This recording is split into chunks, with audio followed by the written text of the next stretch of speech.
দেখুন দেখুন আমি বারবার বলি, বারবার বলতে চেষ্টা করি যে বাংলাদেশে যদি আওয়ামী লীগ থাকে তার ভিতরে 100% আওয়ামী লীগ থাকলে তার ভিতরে 70%ই হলো গরিবী দুঃখী অসহায় মানুষ, খেটে খাওয়া মানুষ। এই গরিবী দুঃখী অসহায় মানুষদেরকে কোনো সহযোগিতা বড় বড় নেতারা দেননি। উপজেলা পর্যায়ের, ইউনিয়ন পর্যায়ের কোনো তাদেরকে অবদান দেওয়া হয়নি, তাদেরকে সুযোগ দেওয়া হয়নি এবং তাদেরকে কোনো সহযোগিতাও করা হয়নি। এরকমের অনেক বাংলাদেশের আনাচে কানাচে, গ্রামে গঞ্জে, ওয়ার্ড ইউনিয়নে আছেন, কিন্তু যাদের টাকা আছে সাহস নাই, যাদের মুখ আছে কথা নাই, আজকের ফেসবুক মিডিয়া বন্ধ করে দিয়ে তারা ঘুরে বেড়াচ্ছেন। একটা ফেসবুক মিডিয়ায় প্রচারণা আওয়ামী লীগের দিতে সাহস করে না। তাদের কি 16 বছর পোস্ট পজিশন দিয়ে রেখেছিলেন? আজকের দেখুন কারা প্রচারণা আওয়ামী লীগের চালাইতে পারে, কাগজ সাহস আছেন কারা চালাইতে পারে।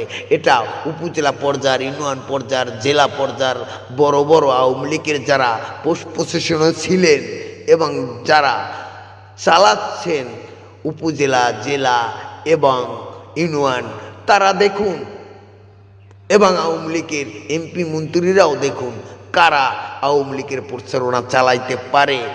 আর তাদেরকে কোনো সময় কোনো অবদান দেওয়া হয় নাই, কোনো সুযোগ দেওয়া হয় নাই, কোনো সুবিধা দেওয়া হয় নাই। এজন্যই আমি সবসময় এইসব কথাগুলোই বলি, এই জিনিসগুলোই আমি তুলে ধরি বেশি। এই যে 50টা ছেলে আছে, সব স্টুডেন্ট, একটা কেউ চুরি করতে গেছে, ওরা গেছে স্বৈরাচার কেদাইতে। আর আমরা যা দেখছি হাসনাত আব্দুল্লাহর মতো লোক যারা আছে তারা গেছে চুরি করতে। শেখ হাসিনা কি কইছে আমারে মারো তুমি আর তোমারে মারি আমি? শেখ হাসিনা কয় নাই। এই আসিফ নজরুলের মতন উপদেষ্টা যারা ছিল তারাই এই ফুলবানকে ব্যবহার করেছে। শেখ হাসিনা কি বলছে আন্দোলন করো? কখনো বলে নাই। পুলিশ ঠিক বলছে যে তোমরা আসো গুলি করি, নিচে কেটা আসিফ নজরুল, হাসনাত আব্দুল্লাহ, নাহিদ ইসলাম, ওরা নিচে, ওরা তাকে হোটেলে, আর এই সব ফুলাভান যারা আছে ওরা তাকে রাজপথে। হাসনাত আব্দুল্লাহ দেখছি চাইলের বুস্তা, এই যে আমার ছেলেমেয়েরা আছে একটা চুরি করছে। এই যে 50টা ছেলে আছে, সব স্টুডেন্ট, একটা কেউ চুরি করতে গেছে, ওরা গেছে স্বৈরাচার কেদাইতে। আর আমরা যা দেখছি হাসনাত আব্দুল্লাহর মতো লোক যারা আছে তারা গেছে চুরি করতে।